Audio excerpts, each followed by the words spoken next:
Konnichiwa Mina, c'est Dan 20105. Aujourd'hui, on se retrouve pour une nouvelle chronique pasta. Cette fois-ci, c'est l'histoire d'Imtrena que je vous conte.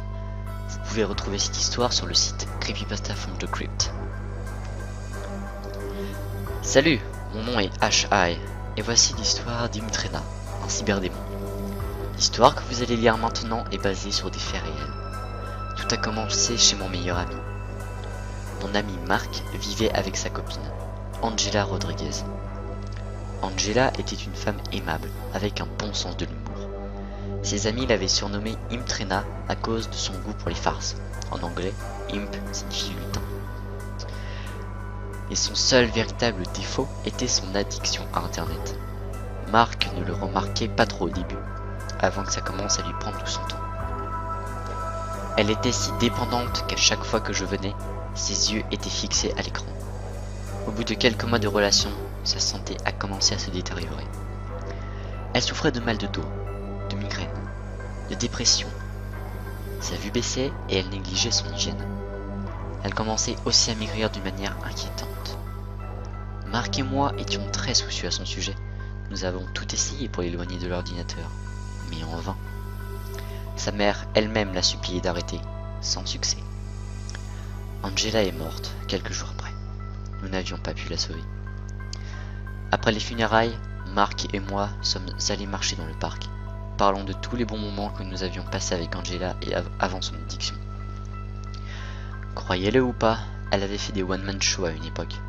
Elle savait comment vous faire rire. Vous ne pouviez pas boire du lait près d'elle sans qu'il ne vous ressorte par le nez. J'ai regardé le ciel et j'ai vu qu'une averse approchait. Il était temps pour nous de rentrer. Juste au moment où nous allions monter dans sa voiture, Marc a reçu un texto.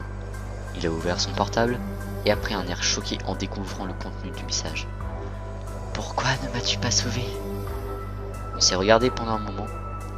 La photo d'une femme en noir et blanc venait d'apparaître sur l'écran. Ses yeux étaient aussi noirs que du charbon.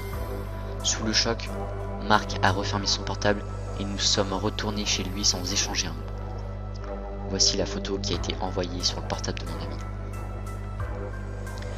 2 ans avaient passé depuis la mort d'Angela. Marc s'était trouvé une nouvelle copine.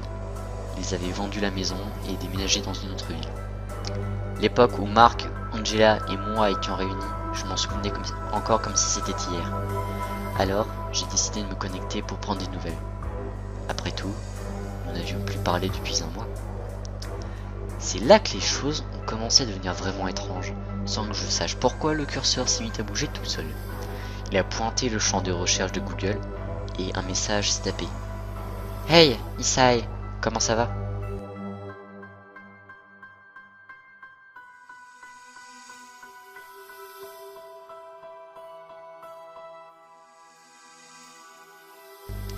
Terrifié, j'ai débranché l'ordinateur et j'ai reculé.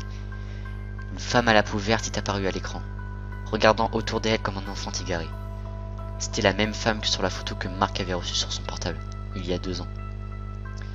Elle a fini par disparaître, non sans avoir émis un rire démoniaque. Est-ce que cette femme pourrait être Angela, me suis-je demandé éperlué. Le matin suivant, je me suis assis en silence à ma table. Mais enfin, qu'est-ce qui se passe ? Pensais-je.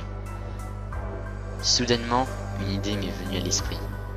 Peut-être que le fantôme d'Angela se manifestait à travers Internet et s'était créé elle-même un corps virtuel.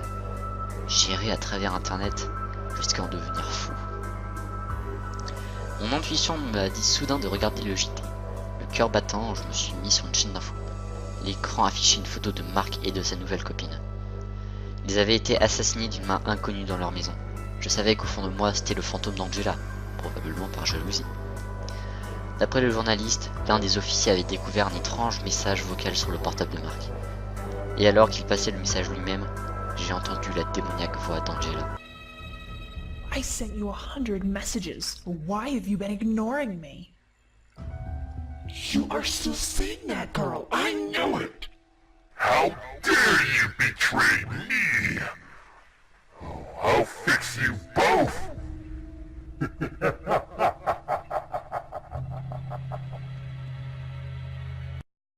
3 semaines plus tard, 4 utilisateurs d'un forum de paranormal ont déclaré qu'ils avaient rencontré un cyberfantôme qu'ils connaissaient sous le nom d'Imtrena. D'après eux, Imtrena, le cyberfantôme, avait, d'une manière ou d'une autre, obtenu leur numéro et les appelait régulièrement pour leur faire des farces. Ce démon vert continue à me hanter à ce jour. Je ferai tout ce que je peux pour l'arrêter. Mais si je n'y parviens pas, je prie que quelqu'un d'autre le pourra. Ainsi s'achève l'histoire d'Imtrena. J'espère qu'elle vous aura plu. Si c'est le cas, n'hésitez pas à mettre un pouce vert, à mettre un commentaire. Et aussi, pour les commentaires, vu que je vais vous passer le message vocal qu'il y a eu sur le téléphone de Marc, j'espère que l'un d'entre vous aura et pourra surtout traduire ce message que je n'ai pas réussi à faire et qu'il pourra me le marquer dans les commentaires. Je serai très reconnaissant envers cette personne. Et si cette vidéo vous a vraiment plu, vous pouvez aussi vous abonner à la chaîne pour plus d'histoires. C'était Dan 2025. Bye bye.